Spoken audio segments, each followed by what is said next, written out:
Assalamualaikum warahmatullahi wabarakatuh.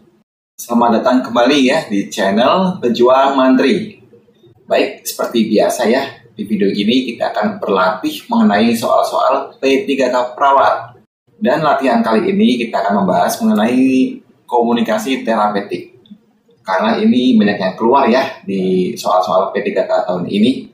Dan bagi teman-teman yang suka dengan video ini, teman-teman bisa like dan juga subscribe agar teman-teman bisa mendapatkan notifikasi ketika saya upload video. Dan saya doakan semoga teman-teman yang udah subscribe bisa diterima P3K di tahun ini. Amin. Baik, kita langsung aja ya ke soal yang pertama. Perawat sedang berkomunikasi dengan pasien yang berada di ruang penyakit dalam.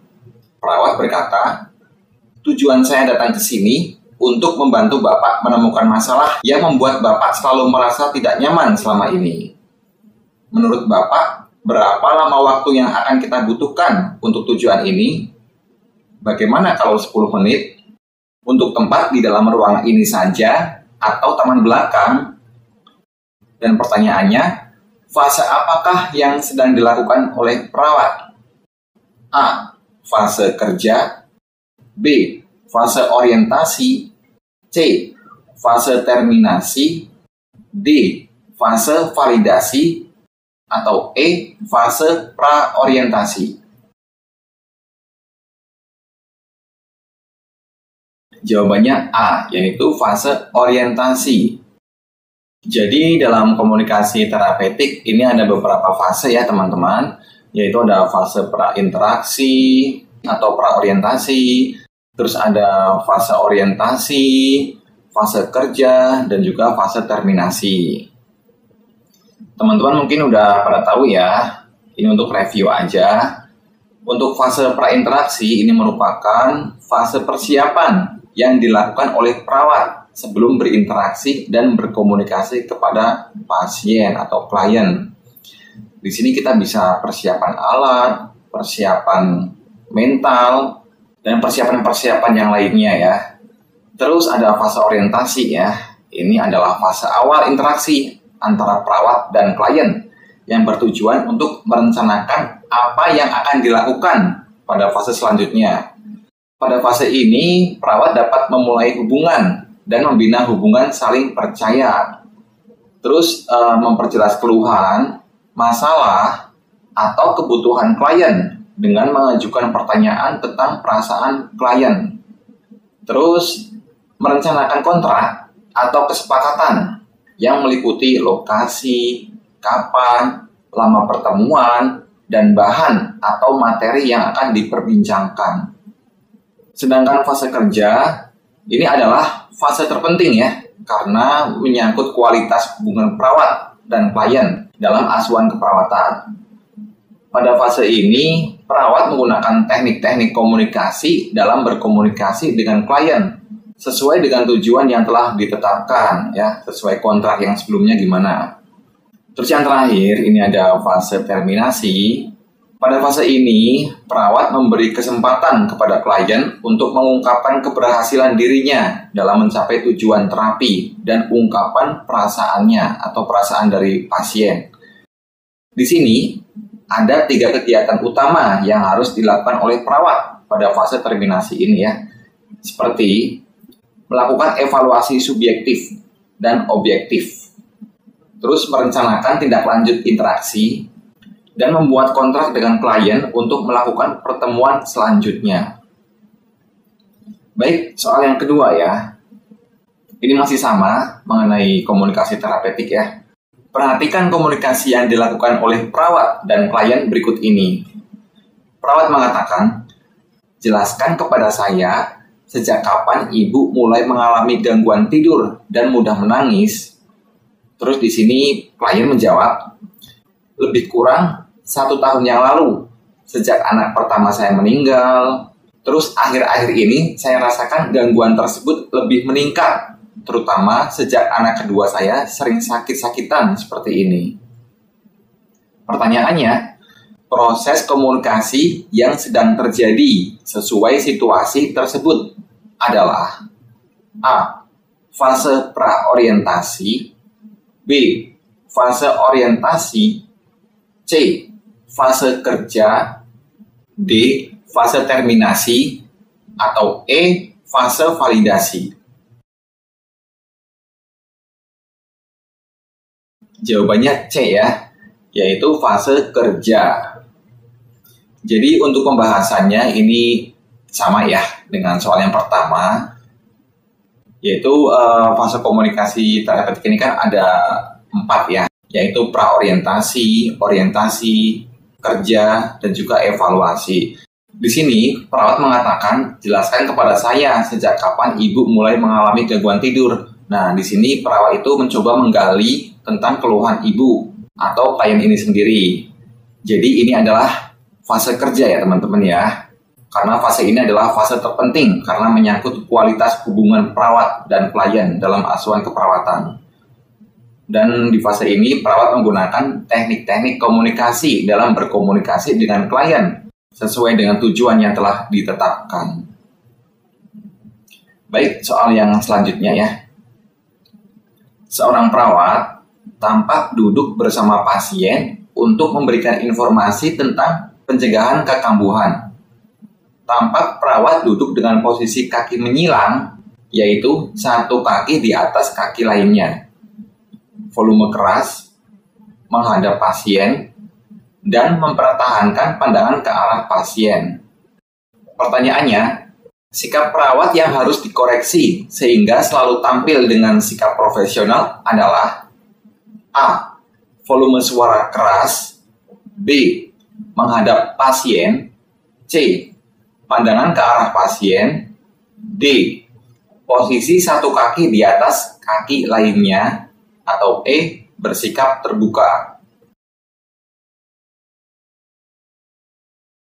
Jawabannya D, yaitu posisi satu kaki di atas kaki lainnya. Jadi di sini ini berarti kaki menyilang ya, satu kaki di atas kaki lainnya. Ini mengindikasikan bahwa perawat bersikap tertutup. Soal selanjutnya, seorang lansia dirawat dengan demensia. Ini lansia ya teman-teman ya. Selama interaksi dan berkomunikasi, klien selalu meminta pertanyaan dan penjelasan yang diberikan perawat untuk diulang. Klien tampak kurang fokus dan mudah beralih dan menyatakan tidak paham. Yang harus dilakukan perawat dalam berkomunikasi dengan klien supaya tujuan dapat tercapai adalah A. Duduk berhadapan. B. Mempertahankan kontak mata. C. Memberikan waktu ekstra untuk klien. D. Meminta keluarga menjelaskan kembali. E. Menjelaskan di lain waktu. Jawabannya C, yaitu memberikan waktu ekstra untuk klien. Nah, di sini perlu diingat ya, ini komunikasi terapeutik kepada lansia, apalagi ini dengan demensia ya. Dan ini ada kata-kata, klien selalu meminta pertanyaan dan penjelasan yang diberikan perawat untuk diulang. Nah, ini si klien ini minta diulang-ulang terus. Karena di sini kan pasien demensia ya, teman-teman ya. Jadi opsi yang paling tepat adalah C, memberikan waktu ekstra untuk klien. Dan ini berarti lansia menginginkan menerima informasi lebih banyak dan lebih rinci dibanding klien yang lebih muda. Waktu ekstra diberikan mengingat ada beberapa lansia yang kemungkinan cara berkomunikasi kurang baik dan kurang fokus, sehingga membutuhkan waktu yang lebih lama. Baik, di sini ada pendekatan komunikasi terapeutik pada lansia ya. Di sini yang pertama, beri waktu ekstra. Biasanya, lansia menginginkan menerima informasi lebih banyak dan lebih rinci dibanding klien yang lebih muda. Waktu ekstra diberikan mengingat ada beberapa lansia yang kemungkinan cara berkomunikasi kurang baik dan kurang fokus, sehingga membutuhkan waktu yang lebih lama. Terus yang kedua, hindari ketidakpedulian. Klien lansia ingin merasakan bahwa perawat menyediakan waktu yang berkualitas untuk klien. Jadi, 60 detik pertama adalah waktu untuk menciptakan kesan pertama dengan penuh perhatian. Yang ketiga, duduk berhadapan dengan klien. Klien yang mengalami gangguan pendengaran akan membaca bibir untuk menerima informasi yang diberikan perawat. Selanjutnya, pelihara kontak mata. Ini adalah penting ya bagi komunikasi nonverbal. Sampaikan kepada klien bahwa perawat senang bertemu klien sehingga klien menaruh kepercayaan kepada perawat. Memelihara kontak mata merupakan hal positif dan dapat menciptakan suasana nyaman sehingga klien lebih terbuka menerima tambahan informasi. Terus mendengarkan. Kurangi kegagalan komunikasi dengan mendengarkan cerita pasien lansia. Selanjutnya, bicara pelan dengan jelas dan nyaring. Gunakan kata-kata sederhana, pendek, dan singkat untuk memudahkan penerimaan klien lansia. Dan yang terakhir, fokuskan pada satu pembicaraan, karena klien lansia tidak mampu memfokuskan pembicaraan pada banyak topik yang berbeda. Baik, soal yang selanjutnya, seorang pasien tampak menangis sambil bercerita bahwa dia menyesal telah melakukan operasi plastik terhadap hidung dan tulang pipinya.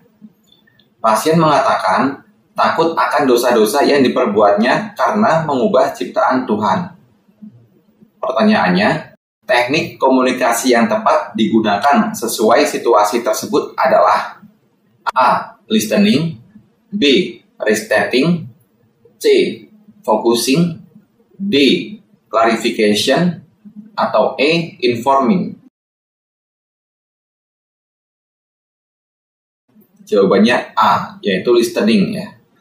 Jadi listening ini adalah mendengarkan dengan penuh perhatian.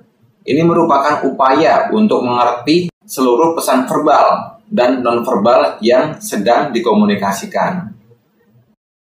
Keterampilan mendengarkan dengan penuh perhatian dapat ditunjukkan dengan sikap berikut.